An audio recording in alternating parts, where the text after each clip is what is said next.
I am Dr. Keshwar, consultant cardiologist, director cardiology, Fortis Hospital, Cunningham Road.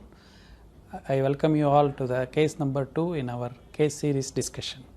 Today we are going to discuss a case of acute pulmonary edema in acute myocardial infarction, a normal routine case, but we are going to discuss some unusual case findings here, and we are going to discuss about how to manage diuretics, what are the recent advances in the diuretic management which we are going to discuss. So, here I am presenting a 53-year-old male who came with a acute onset of chest pain of 4 hours and was associated with breathlessness. He was in KILIP class 3, he was in mild pulmonary edema. ECG showed ST elevation in lead VT to V5 suggestive of anterval myocardial infarction, and his chest X-ray was suggestive of acute pulmonary edema, and the 2D echo showed hypokinesis of the LAD territory with ejection fraction of around 40%. If you see this ECG, you see that already Q waves are formed in V1 to V5 with a persistent ST elevation suggesting that possibly he had a evolved anterval MI, and heart rate was okay, so he was taken up for a primary PTCA. So he had option of thrombolysis and primary PCA, and the family gave a consent for a primary PCA because he was already in a KILIP class 3. On medical management, on thrombolysis, usually the risks or complications are high if you leave this patient on a thrombolysis. So this angiogram showed a proximal LAD 100% occlusion, and you can see that the circumflex is okay, and RCA had a minor block. Since it was a single vessel disease, he underwent emergency stenting to the proximal LAD, and you see that the final result in the second image is quite good with a brisk flow to the LAD. But you can see that the distal LAD is not contracting very briskly. That says that the entire area is already severely hypokinetic. There is a significant amount of damage. Pulmonary edema will develop when 25% of the LV is damaged. 40% of the LV is damaged, person will go into cardiogenic shock. So, here we used a 3.5 by 15 3 by 32 stent and a 3.5 by 15 post dilatation with excellent result. Patient was started on diuretics, intravenous tirofiban. The dosage of which is 25 microgram per kg, and then 0.5 bolus microgram per kg per minute bolus. Now, this is a standard treatment for management of slightly sluggish flow, and patient received aspirin and ticagrelor and IV Lasix bolus and aldactone and AC inhibitor. With this, he stabilized. After 48 hours, the ECG patient was improved over 48 hours, but you can see that he developed again complaint of chest pain, and again he starts seeing ST elevation, this time in 2-3 AVF.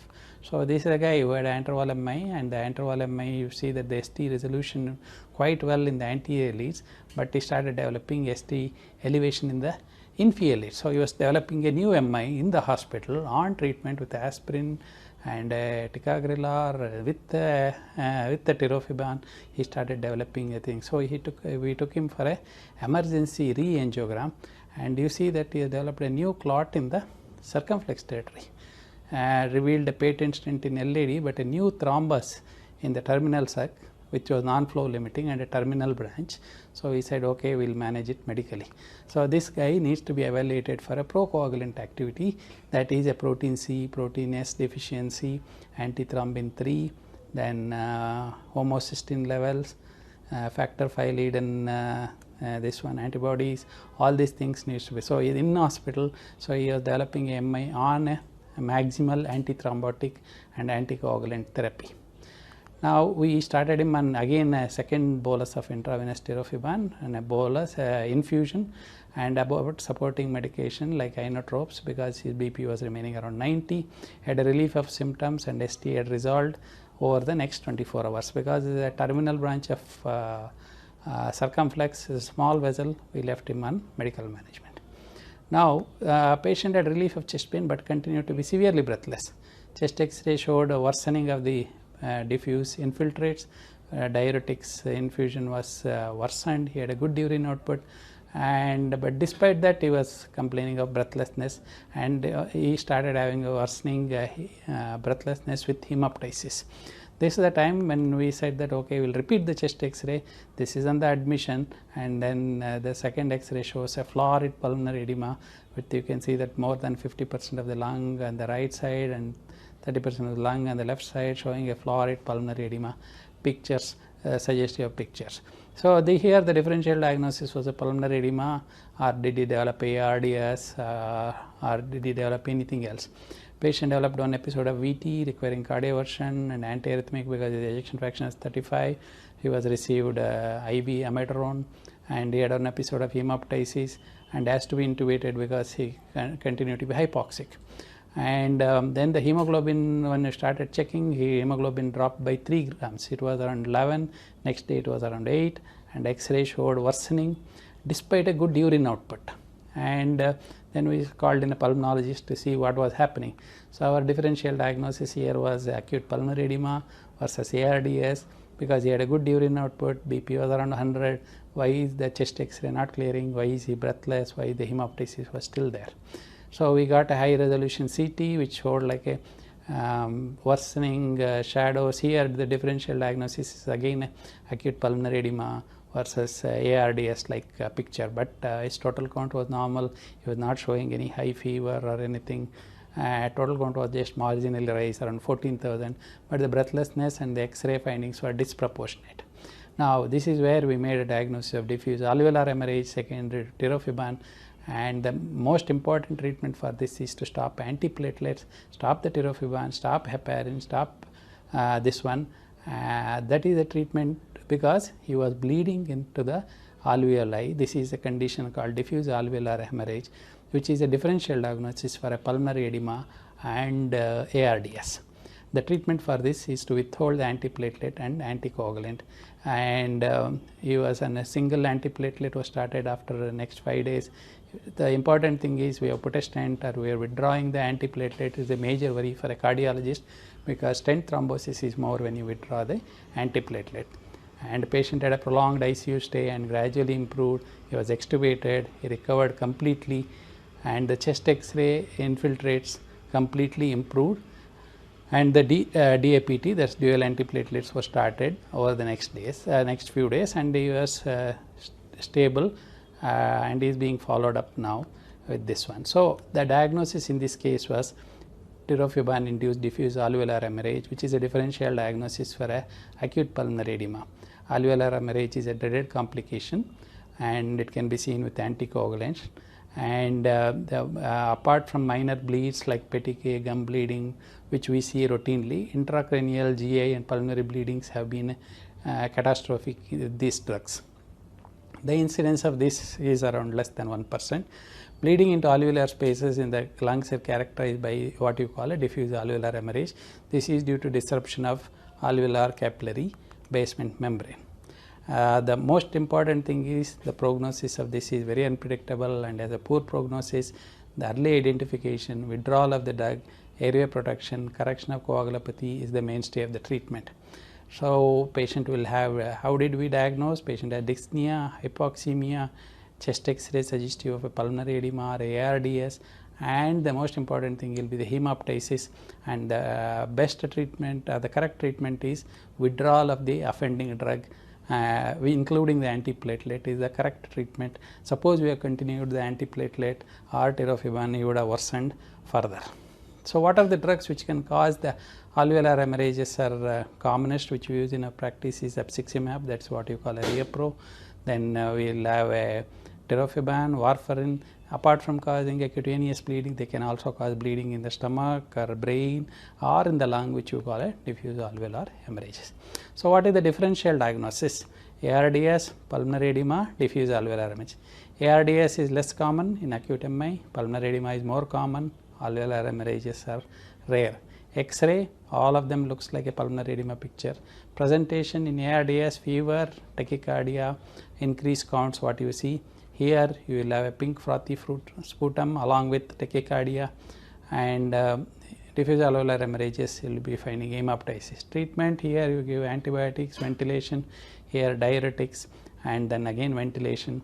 Here the most important thing in alveolar hemorrhage is stop antiplatelets and anticoagulants, which is a little bit tricky because we have put a stent 3 days back. Now we are withdrawing the antiplatelets and anticoagulants.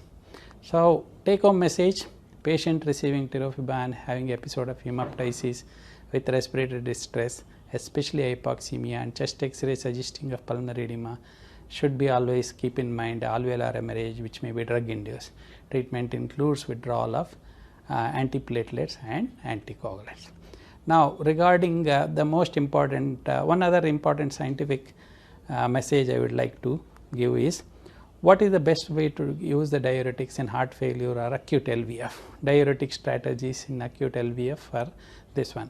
All of us have given last IV furosemide or IV torsemide, 20 mg 8th hourly, 20 mg 6th hourly, 40 mg 6th hourly or 8th hourly. Some people give IV infusion. What is the correct method? What does the science tell us? IV bolus is good, IV infusion is good, and what is the recent recommendation for a term called diuretic resistance, which we will see in the next few slides. I will quote you 2-3 studies. One is this is a study which says that continuous infusion of diuretics is much better than bolus infusion of diuretics. So IV furosemide given as an infusion 5 mg per hour, 10 mg per hour, 5 mg per hour will be 120 mg per day or 240 mg per day is better than IV furosemide given 40 mg 8th hourly. Here you will get a better diuresis with IV infusion rather than with this one. Suppose BP is 100/70, IV infusion is better than IV bolus because hypotension will be not be seen much with the IV infusion.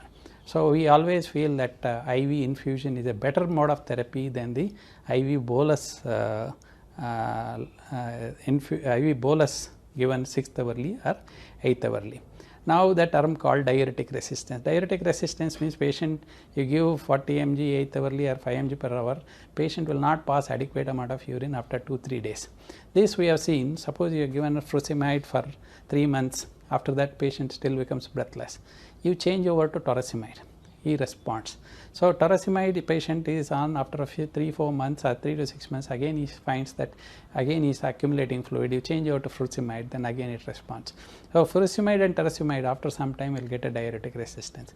Other way of treating a diuretic resistance is to add a diuretic which acts on distal convoluted tubules, that is metalazone 2.5 mg 5 mg per hour or hydrochlorothiazide. This can be added, or a diuretic acting on the proximal convoluted tubule, that acetazolamide, or add a spironolactone amiloride, it will work. So diuretic resistance is same patient after 2-3 months should stop responding to furosemide or torsemide.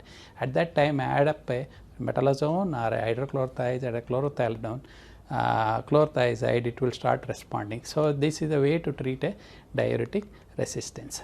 Then there is another study which says that furosemide infusion is better than bolus in congestive heart failure. Again you will have a more urine output, less hypotension with the infusion compared to the bolus, this one.